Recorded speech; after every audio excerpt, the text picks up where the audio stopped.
Hi, hello everyone. Good morning, good afternoon, and good evening. This is Dr. Hanif. Welcome to our channel HS Health in Telugu. ఈరోజు మనం మాట్లాడుకునే topic వచ్చేసి cervical cancer.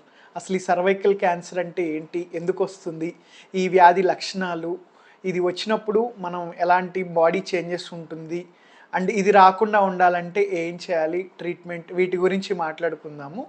అయితే ఈ video అనేది ప్రతి ఒక్క స్త్రీకి చాలా ఇంపార్టెంట్ వీడియో. 9 ఏళ్ళ నుండి 65 ఏళ్ల వయసు ఉన్న ప్రతి స్త్రీ చూడాల్సిన వీడియో. సో అందుకే ఈ ఉమెన్స్ డే రోజున నేను ఈ వీడియో అనేది మీకు అప్లోడ్ చేస్తున్నాను. దయచేసి ఈ వీడియోని సబ్స్క్రైబ్ చేయండి, లైక్ చేయండి, అలానే మీ అందరికీ, చుట్టుపక్కల అందరికీ షేర్ చేస్తారని కోరుకుంటున్నాను. Let's go in to the video. ఈ సర్వైకల్ క్యాన్సర్ అనేది మెయిన్గా స్త్రీలలోనే వస్తుంది. ఈ క్యాన్సర్ని 99% వరకు ప్రివెంట్ చేయొచ్చు, అంటే నిర్మూలించవచ్చు. ఇది రాకుండా కొన్ని చిన్న చిన్న స్టెప్స్ తీసుకుంటే మనకి క్యాన్సర్ 99%లో రాకుండా చేయొచ్చు. అది ఏంటనేది ఈ వీడియో చివరిలో అయితే నేను ఎక్స్ప్లెయిన్ చేస్తాను. సో చివరి వరకు చూడండి. ఈ సర్వైకల్ క్యాన్సర్ ఏంటి ఏదంటే, మెయిన్గా సర్విక్స్ అంటే మనకి వెజైనాను యూట్రస్ని మధ్యలో కలిపే భాగమే సర్విక్స్ అనమాట. ఈ ఏదైతే అంటే బర్త్ కెనాల్ని, గర్భాశయాన్ని రెండింటినీ కలిపేది సర్విక్స్. ఈ సర్వైకల్ క్యాన్సర్ ఎందుకు వస్తుంది అనేది మాట్లాడితే 95% హ్యూమన్ ప్యాపిల్లోమా వైరస్, అంటే ఒక వైరస్ వల్ల వచ్చే ఈ క్యాన్సరే సర్వైకల్ క్యాన్సర్ అనమాట. ఇది ఇంకా మిగతా రీజన్స్ ఏంటంటే ఎర్లీ మ్యారేజెస్, అంటే తక్కువ వయసులో పెళ్లి చేయటం వల్ల అనేది ఈ క్యాన్సర్ వస్తుంది. అలానే మల్టిపుల్ ప్రెగ్నెన్సీస్, అంటే ఎక్కువసార్లు గర్భం ధరించడం వల్ల కూడా ఈ క్యాన్సర్ వస్తుంది. అలానే వీక్ ఇమ్యూన్ సిస్టమ్, ఇమ్యూనిటీ తక్కువ ఉన్న వాళ్ళు, అంటే హెచ్ఐవి కానీ ఇలాంటివి ఏమన్నా ఉన్న వాళ్ళలో కూడా ఈ క్యాన్సర్ రావడానికి ఆస్కారం ఉంది. అలానే మనకి ఎవరైతే ఓరల్ కాంట్రాసెప్టివ్ పిల్స్, అంటే పిల్లలు పుట్టకుండా ట్యాబ్లెట్స్ అనేది విపరీతంగా వాడతారో వాళ్ళల్లో కూడా ఈ క్యాన్సర్ రావడానికి ఆస్కారం ఉంది. అలానే తక్కువ పూర్ హైజీన్ వాల్యూ, అంటే మనం టాయిలెట్ వాష్రూమ్కి వెళ్ళొచ్చాక సరిగ్గా క్లీన్ చేసుకొని వాళ్ళల్లో కూడా ఇది ఛాన్సెస్ అయితే ఎక్కువ ఉంది. ఇంకా ఈ వ్యాధి లక్షణాలు ఏంటంటే అబ్నార్మల్ వెజైనల్ బ్లీడింగ్, అంటే తీవ్ర రక్తస్రావం జరగడం, అలానే బ్లాడర్ కంట్రోల్, అంటే పాస్ పోసుకునేటప్పుడు తెలియకుండా పడిపోవడం, పాస్ పోసుకునేటప్పుడు ఇబ్బందిగా ఉండడం, అలానే సెక్స్లో పాల్గొనేటప్పుడు నొప్పి అండ్ ఇబ్బంది ఉండడం, సెక్స్లో పాల్గొన్న తర్వాత కూడా నొప్పి ఉండడం, బ్లీడింగ్ అవ్వడం, మన నెలసరి కంప్లీట్ అయ్యాక కూడా బ్లీడింగ్ అనేది జరగడం, ఇంకా తీవ్రంగా బరువు తగ్గడం, అలానే నడుము పై భాగం కింద భాగం నొప్పి రావడం, తీవ్ర అలసటగా అనిపించడం, ఇలాంటి లక్షణాలు అయితే మనకి సర్వైకల్ క్యాన్సర్ వచ్చిన వాళ్ళల్లో కనిపిస్తాయి. మనకి ఈ వ్యాధిలో బాడీ లోపల జరిగే మార్పులు ఏంటంటే ఈ క్యాన్సర్కే కాదు, ఏ క్యాన్సర్కైనా మెయిన్గా ఒక కణం 2 కణాలుగా విభజన చెందుతుంది, 2 కణాలు 4 కణాలుగా విభజన చెందుతుంది.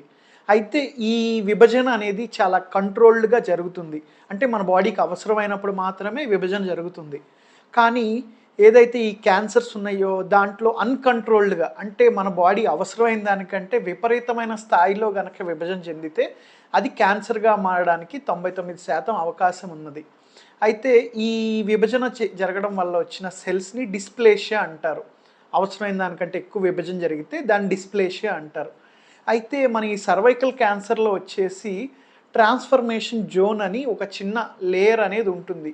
ఆ లేయర్లో వచ్చే మార్పులు బట్టి ఈ స్టేజెస్ ఏదైతే ఉందో నెక్స్ట్ చెప్తాను, ఆ స్టేజెస్కి ఈ దీంట్లో జరిగే మార్పులు కారణమవుతాయి. అయితే మనకి ఏదైతే హ్యూమన్ ప్యాపిల్లోమా వైరస్ ఉందో అది 100 రకాల పైన వేరియంట్లు అయితే మనకు ఉన్నాయి. కానీ దాంట్లో 15 రకాలు మాత్రమే ఈ సర్వైకల్ క్యాన్సర్కి రావడానికి గల కారణం జరుగుతుంది. దాంట్లో HPV-16 ఏదైతే ఉందో అది మోర్ దెన్ 50%, 50% కంటే ఎక్కువ క్యాన్సర్లు రావడానికి అదే వైరస్ అనేది కారణం. ఇంకా మనం ఈ స్టేజెస్ గురించి మాట్లాడితే ఈ క్యాన్సర్లో మొత్తం 5 స్టేజ్లుగా విభజన చేయడం జరుగుతుంది. Grade 1, grade 2, grade 3, carcinoma in situ, అలానే ఇన్వాజివ్ కార్సినోమా కింద 5 స్టేజెస్గా డిస్కస్ చేస్తాము. ఈ వీడియోలో చూపించినట్టు మొదటి స్టేజ్ వచ్చేసి 1/3 మాత్రమే ఇన్వాల్వ్ అయితే అది ఫస్ట్ గ్రేడ్ అనమాట. సెకండ్ గ్రేడ్ 2/3 కనుక ఇన్వాల్వ్ అయితే అది సెకండ్ గ్రేడ్. మొత్తం ఈ ఎపిథీలియల్ లేయర్స్ అంతా ఇన్వాల్వ్ అయితే అది థర్డ్ గ్రేడ్. అలానే దాని ఫుల్గా ఏదైతే సర్విక్స్ మొత్తం మనకి ఇన్వాల్వ్ అయితే అది కార్సినోమా ఇన్సిట్యూ అంటారు. అలానే ఏదైతే మొత్తం అదే పార్ట్లో కాకుండా మిగతా భాగాలు పక్కనున్న పెల్విస్కి, ఊపిరితిత్తులకి, గుండెకి, కిడ్నీలకి అలా మిగతా భాగాలకి గనక ఎఫెక్ట్ అయితే దాన్ని ఇన్వాజివ్ కార్సినోమా అంటారు. Invasive cervical carcinoma. ఇంకా దీనికి ట్రీట్మెంట్ వచ్చేస్తే ఎర్లీ స్టేజెస్లో అయితే హిస్టరెక్టమీ అంటే సర్వైక్స్ని యూట్రస్ని కలిసి రిమూవ్ చేసేస్తే దాన్ని హిస్టరెక్టమీ అంటారు. వినే ఉంటారు చాలామంది. అయితే ఒకవేళ ఇది ఎర్లీ స్టేజ్ కాకుండా అడ్వాన్స్ స్టేజ్కి కనుక అంటే నెక్స్ట్ స్టేజ్కి కనుక వెళ్ళిపోతే దీనికి కీమియోథెరపీ అండ్ రేడియోథెరపీ తోటి ట్రీట్మెంట్ అయితే ఇస్తారు. ఇంకా మనం ప్రివెన్షన్ అనే పార్ట్లోకి వెళ్తే అంటే ఇది రాకుండా నిర్మూలించవచ్చు అని నేను ముందు ఇందాక వీడియోలో చెప్పాను కదా. అది ఎలా అంటే 26 సంవత్సరాల కంటే తక్కువ వయసు ఉన్న స్త్రీలు ఇది చాలా ఇంపార్టెంట్, గుర్తుపెట్టుకోండి. మనకి 9 ఏళ్ల నుండి 26 ఏళ్ల వరకు హెచ్పివి వ్యాక్సిన్ అయితే ఇవ్వడం జరుగుతుంది. ఇది ఒకవేళ మీరు 9 ఏళ్ల నుండి 15 ఏళ్ల వయసు మధ్యలో ఉంటే 2 డోసులు వ్యాక్సిన్ ఇస్తారు.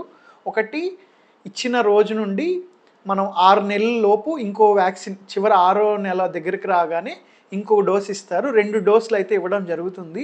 అలానే 15 ఏళ్ళ నుండి 26 ఏళ్ల వయసు మధ్యలో వాళ్ళకి 3 డోసులు ఇవ్వడం జరుగుతుంది. మొదటి డోస్ ఇచ్చాక రెండో డోస్ 2 నెలల తర్వాత ఇస్తారు. మూడో డోస్ అనేది 6 నెలలు కంప్లీట్ అయిన వెంటనే మూడో డోస్ అయితే ఇవ్వడం జరుగుతుంది. ఈ వ్యాక్సిన్ వేయించుకుంటే 99% మనకి క్యాన్సర్ అనేది రావడానికి ఎటువంటి ఆస్కారం లేదు. సో ఎవరైతే ఈ 9 ఏళ్ల నుండి 26 ఏళ్ల వయసు ఉన్నారో ఆ పిల్లలు ఖచ్చితంగా ఈ హెచ్పివి వ్యాక్సిన్లో కూడా 3 రకాలు ఉన్నాయి. దాంట్లో మనకి బాగా ఉపయోగపడే 2 రకాలు క్వాడ్రివాలెంట్ అని నాన్ ఎవాలెంట్ వ్యాక్సిన్ 2 రకాలుగా అవైలబుల్ ఉంటుంది. HPV-9 అంటారు. ఇది చాలా బెస్ట్ వ్యాక్సిన్. సో ఇది ఇవ్వడానికి ట్రై చేయండి. అండ్ ఏదైతే 21 సంవత్సరాల నుండి 65 సంవత్సరాల వాళ్ళు ఉన్నారో ఈ వ్యాక్సినే కాకుండా మనకి ప్యాప్స్మియర్ అనే ఒక టెస్ట్ అయితే ప్రతి చోట అందుబాటులో ఉంటుంది. అంటే మనకి లోపల ఒక చిన్న కాటన్ బడ్ లాంటిది పెట్టి దాని ద్వారా టిష్యూని కలెక్ట్ చేసి మైక్రోస్కోప్ వేసి చూస్తే చిన్న చిన్న టిష్యూస్లో ఏమైనా డ్యామేజ్ ఉందా లేదా అనేది మైక్రోస్కోప్లో చూస్తారు. ఈ మైక్రోస్కోప్లో చూసి ఏదన్నా ఇబ్బంది ఉంది అంటే దానికి అవసరమైన ట్రీట్మెంట్ అయితే చేస్తారు. ఒకవేళ ఏమీ ఇబ్బంది లేదు అంటే ఈ టెస్ట్ అనేది మనం ప్రతి 3 సంవత్సరాలకు ఒకసారి రిపీట్ చేయాల్సి ఉంటుంది. ఈ హెచ్పివి వైరస్ అనేది మన బాడీలో ఎంటర్ అయిన దగ్గర నుండి క్యాన్సర్గా డెవలప్ అవడానికి కనీసం 10 నుండి 20 సంవత్సరాలు పడుతుంది. సో ఎవరైతే ఈ 21 ఏళ్ళ నుండి 65 సంవత్సరాల వయసు వాళ్ళు ఉన్నారో వాళ్ళందరూ ఖచ్చితంగా ఈ ప్యాప్స్మియర్ టెస్ట్ ప్రతి గవర్నమెంట్ హాస్పిటల్లో లేదంటే ప్రతి గైనకాలజీ హాస్పిటల్లో అవైలబుల్గా ఉంటుంది. మీరందరూ దయచేసి ఈ ఉమెన్స్ డే సందర్భంగా ఈ టెస్ట్ చేయించుకోవాలని నేను కోరుకుంటున్నాను. Please thank you for watching. Please like, share and subscribe to my channel. ఈ నెక్స్ట్ వీడియో అయితే గర్భిణీ స్త్రీల మీద చేయబోతున్నాను. సో అందరూ సపోర్ట్ చేయండి. Thank you for watching. Bye bye.